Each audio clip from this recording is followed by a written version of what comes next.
Hello बच्चों।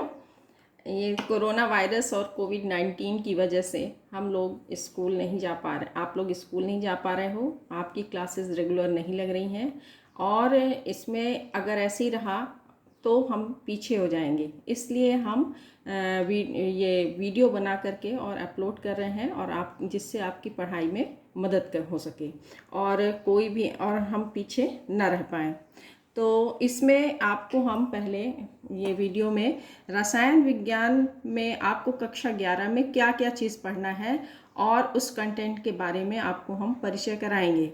ठीक है, आपने पिछले 10th क्लास में केवल एक विज्ञान की बुक पढ़ी थी जिसके अंतर्गत आपने बायोलॉजी और फिजिक्स और केमिस्ट्री तीनों एक ही किताब में थी, लेकिन अब आपने साइंस सब्जेक्ट कक्षा 11 में सेलेक्ट किया है।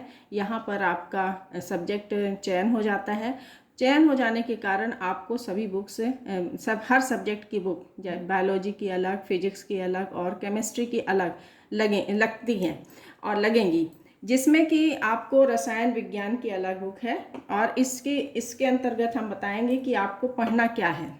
रसायन विज्ञान जो है कक्षा इसकी बहुत सारी ब्रांच होती हैं, बहुत सारी शाखाएं हैं, लेकिन आपके कोर्स में भौतिक रसायन जिसे हम फिजिकल केमिस्ट्री कहते हैं, अकार्बनिक रसायन जिसे हम इनऑर्गेनिक केमिस्ट्री कहते हैं और कार्बनिक रसायन जिसे हम ऑर्गेनिक केमिस्ट्री कहते हैं।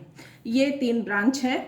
इसके अंतर्गत कौन कौन से चैप्टर आएंगे ये आपको पढ़ना है। पता चला आप पढ़ डालते हो लेकिन आपको ये नहीं मालूम है कि आप कौन कौन सी ब्रांच आपके कोर्स में है और इसके अंतर्गत कौन कौन से चैप्टर आने हैं। तो सबसे पहले आप ये जानिए कि हमको आपके इसमें है क्या, कौन कौन सी ब्रांच आपके कोर्स में है और इसके अंतर्गत कौन कौन से चैप्टर हैं। तो सबसे पहले है फिजिकल केमिस्ट्री या भौतिक रसायन। इसके अंतर्गत आपको पढ़ना है पहला चैप्टर है रसायन की कुछ मूलभूत अवधारणाएं। भौतिक रसायन के अंतर्गत हम वो पढ़ते हैं, वह रसायन विज्ञान की वह शाखा जिसके अंतर्गत भौतिक और रसायन दोनों के बीच में संबंध प्रदर्शित किया जाता है। ठीक है, तो हम इसके अंतर्गत पहला चैप्टर है रसायन की कुछ मूलभूत अवधारणाएं। इसके अंतर्गत आपको ये अणु, परमाणु, ठीक है, रासायनिक संयोग के नियम, समीकरण को संतुलित करना, रासायनिक फार्मूला बनाना, रासायनिक समीकरण कैसे लिखते हैं, सांद्रता, विलयन की सांद्रता कैसे निकालते हैं, मतलब सारी बेसिक चीज़ इसके अंतर्गत है। ठीक है, दूसरा है आपका परमाणु संरचना। परमाणु संरचना जो है इसके अंतर्गत आपको बताया गया कि परमाणु किन किन रचक कण कौन होते हैं और हर वैज्ञानिक ने कौन कौन से मॉडल बनाए, परमाणु के मॉडल दिए और ये रचक कण कैसे और किस तरह से स्थित होते हैं, मतलब परमाणु संरचना के बारे में और उसका इलेक्ट्रॉनिक विन्यास, ये सब इसके अंतर्गत पढ़ेंगे। तत्वों का तीसरा चैप्टर है तत्वों का वर्गीकरण एवं गुणों में आवर्तिता।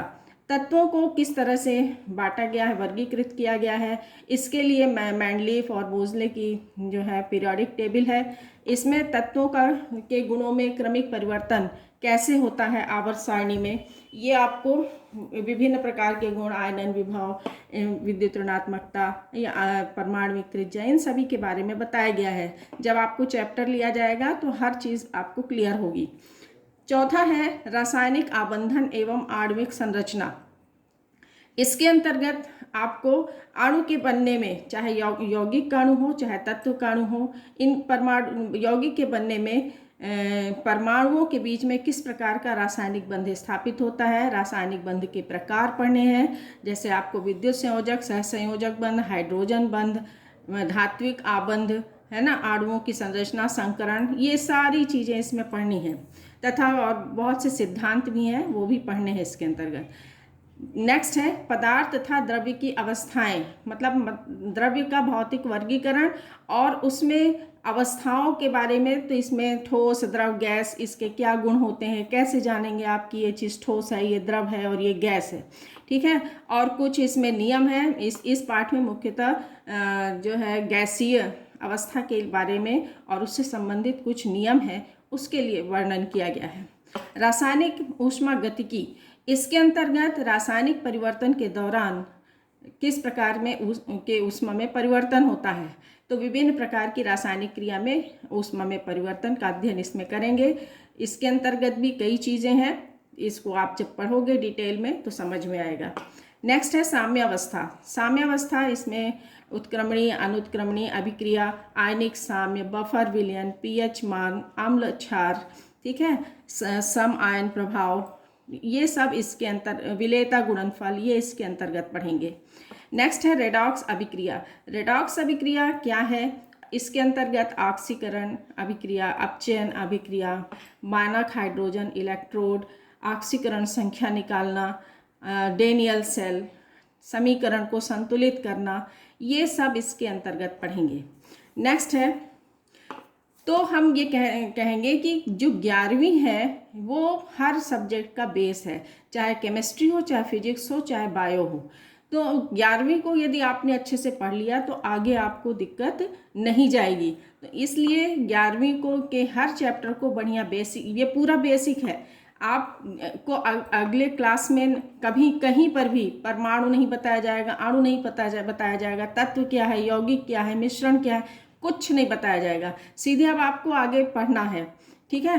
तो मतलब आपको ये पता चला आप बीएससी एमएससी कर लेते हो, लेकिन आप तत्व, अणु, परमाणु इसी में अटक जाते हो। तो इसलिए आपको ये पता होना चाहिए, पूरा बेसिक है 11वीं। नेक्स्ट है अकार्बनिक रसायन। अकार्बनिक रसायन जिसे हम इनऑर्गेनिक केमिस्ट्री कहेंगे, इसके अंतर्गत अकार्बनिक यौगिकों का अध्ययन किया जाता है, मतलब कि जिसमें कार्बन ना हो, ठीक है। तो इसके अंतर्गत आपको पढ़ना है हाइड्रोजन। हाइड्रोजन में पढ़ना है हाइड्रोजन का स्थान, जो आपको यहाँ पर बताया गया है। ये सब चीज़ें क्रम से पढ़ोगे तभी आपको आगे की स्टेप समझ में आएगी। तो इसमें क्रमिकता है। अगर आपने ये नहीं पढ़ा, परमाणु नहीं पढ़ा, तत्वों का वर्गीकरण नहीं पढ़ा, तो आगे आपको नहीं समझ में आएगा। इसलिए आपको हर चैप्टर को अच्छे से पढ़ना है, क्रम से पढ़ना है। हाइड्रोजन के अंतर्गत आपको हाइड्रोजन का स्थान, जो आपको यहाँ पे तत्वों के वर्गीकरण में समझ में आएगा। फिर इसका समस्थानिक, इसका उपयोग, इसके गुण, इसके बनाने की विधियाँ पढ़नी है।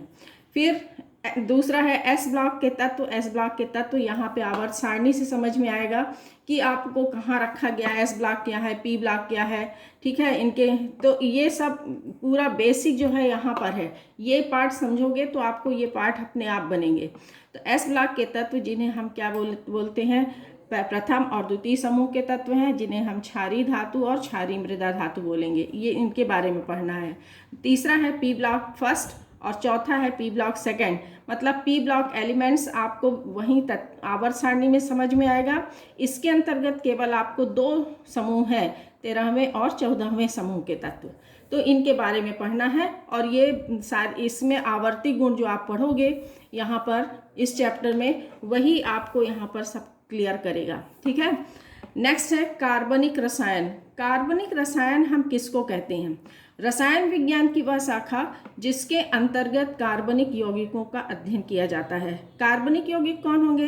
कार्बन युक्त यौगिक, ठीक है, जिसमें श्रृंखलन होगा और संयोजक बंध होगा, केवल उन्हें ही हम कार्बनिक यौगिक कहेंगे, ठीक है। इसके अंतर्गत आपको पढ़ना है मूलभूत सिद्धांत एवं तकनीक। मतलब कार्बन की संयोजकता, वैलेंसी पढ़नी है, IUPAC नेम, सजातीय श्रेणियाँ, ठीक है, उसके कार्बनिक यौगिकों के शोधन की विधियाँ, और इसका कार्बनिक यौगिक में उपस्थित तत्व, उनका गुणात्मक और भारात्मक विश्लेषण, मुक्त मूलक, अभिकर्मक के प्रकार, रासायनिक अभिक्रियाएं ऑर्गेनिक कंपाउंड में किस प्रकार से होती हैं, किस तरह से होती हैं, इसके बारे में यहाँ पर डिटेल में बताया गया है। और ये जब पढ़ोगे तो आपको ऑर्गेनिक केमिस्ट्री में दिक्कत नहीं जाएगी कभी भी। नेक्स्ट है हाइड्रोकार्बन। वे कंपाउंड्स जो कार्बन और हाइड्रोजन से बने होते हैं, इस चैप्टर में आपको उसको पढ़ना है। जैसे कि मीथेन, ईथेन, ये आपके कोर्स में है, इसको पढ़ना है। इसमें संकरण सब और संरचना पढ़नी है। नेक्स्ट है पर्यावरणीय रसायन। पर्यावरण जो आपके चारों ओर का आवरण है। पर्यावरण किसे कहते हैं? पर्यावरण के प्रदूषक कौन कौन से हैं, कितने प्रकार का प्रदूषण होता है, उसको प्रदूषण को प्रभावित करने वाले कारक कौन कौन से हैं और उसका हम निवारण कैसे करेंगे, और इसके क्या प्रभाव पड़ते हैं, प्रदूषण के कारण आपके पर्यावरण में क्या प्रभाव पड़ता है, क्या प्रभाव पड़ता है, इसके बारे में बताया। जैसे ग्रीन हाउस प्रभाव हो गया, अम्ल वर्षा हो गई, ठीक है, विभिन्न प्रकार के रोग, तो ये सारी चीज़ें जो हैं आपको इसके अंतर्गत पढ़ना है। तो ये इतना चैप्टर है जो आपके, इतने टॉपिक्स हैं जो आपके कोर्स में 11वीं के अंतर्गत हैं और पूरा डिटेल में आपको एक एक करके पढ़ाएंगे। तो सबसे पहले हम यहाँ से फिजिकल केमिस्ट्री स्टार्ट करेंगे, क्योंकि बेसिक चीज़ यहाँ पर है। तो पहला ये चैप्टर लेंगे जिससे आपको रसायन की मूलभूत अवधारणाएं आपको समझ में आए कि कैसे रासायनिक संयोग होता है, अणु परमाणु, पहले यहीं से स्टार्ट करेंगे। ठीक है, ओके, थैंक यू।